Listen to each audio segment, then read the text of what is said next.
পশ্চিম মেদিনীপুরের গড়বেতার পর এবার ঝাড়গ্রামের বিনপুরের দিকে নজর রাখবো। রাতভর এলাকায় দাঁতালের তাণ্ডব। 6 বছরের এক শিশুকে আছাড় মারে হাতি। ঝাড়গ্রামের বিনপুর 1 নম্বর ব্লকের তারকি গ্রামের ঘটনা। রাজু রয়েছে আমাদের সঙ্গে, রাজুর সঙ্গে কথা বলবো। রাজু, আহত শিশু এখন কেমন আছে? দেখো, প্রথমে বলবো আহত শিশু ইতিমধ্যে ভালো রয়েছে, তার কোমরের মধ্যে গুরুতর চোট রয়েছে, সেক্ষেত্রে তা দেখা হচ্ছে এবং চিকিৎসকরা চিকিৎসা করছেন। অপরদিকে ঘটনাস্থলে এই ঘটনাকে কেন্দ্র করে মানুষের মধ্যে উত্তেজনা রয়েছে, কারণ গতকালই রাতে এই তারকি এলাকায় দল হাতি প্রবেশ করেছিল খাবারের সন্ধানে। কারণ প্রায় নিয়ত হাতির দল গ্রামে ঢুকে যাচ্ছে খাবারের সন্ধানে, যার পরে ঘটছে দুর্ঘটনা। গতকালও এই হাতির দল যখন ঢুকে যায় গ্রামে খাবারের সন্ধানে, সেই সময় এই শিশুটি হাতির সামনে পড়ে যায়।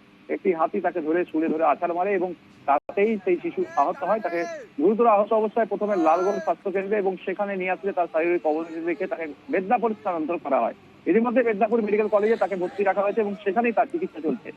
প্রশ্ন উঠছে মানুষের মধ্যে যে প্রায় নিয়ত হাতি ঢুকে যাচ্ছে গ্রামে, সেক্ষেত্রে বন দপ্তরের তরফ থেকে কি ব্যবস্থা নেওয়া হচ্ছে? যেখানে বন দপ্তরের অভিযোগ প্রায় নিয়ত যখন হাতি ঢুকছে, হাতিকে ব্যারিকেড করার জন্য এবং হাতির সাথে না বিরক্ত করছে মানুষকে বারণ করা হচ্ছে, মাইকিং করা হচ্ছে, সে তা সত্ত্বেও দেখা যাচ্ছে হাতির গতিপথ আটকাচ্ছেন গ্রামবাসীরা, যার ফলেই মূলত হাতি খাবারের সন্ধানে সেখান থেকে বেরিয়ে লোকালয়ে ঢুকছে। আর এই লোকালয়ে ঢোকার ফলেই বিপত্তি আরো বেড়ে যাচ্ছে। সেক্ষেত্রে একদিকে যেমন হাতি নিয়ে চিন্তিত রয়েছেন গ্রামের মানুষ, ঠিক তেমনই আবার বন দপ্তরের তরফ থেকে একাধিক পদক্ষেপ নেওয়া হচ্ছে এই এলাকা থেকে হাতিগুলোকে আবার গভীর জঙ্গলে ফেরাবার জন্য। ধন্যবাদ রাজু। আমাদের টার্গেটে হাতির পাল আছে। রাত 9টার সময় একটা সবর মেয়েকে হাতিতে আছাড় দেয়, তাকে আমরা লালগড় হসপিটালে নিয়ে আসি এবং ডাক্তারবাবু তাকে মেদিনীপুর রেফার করে।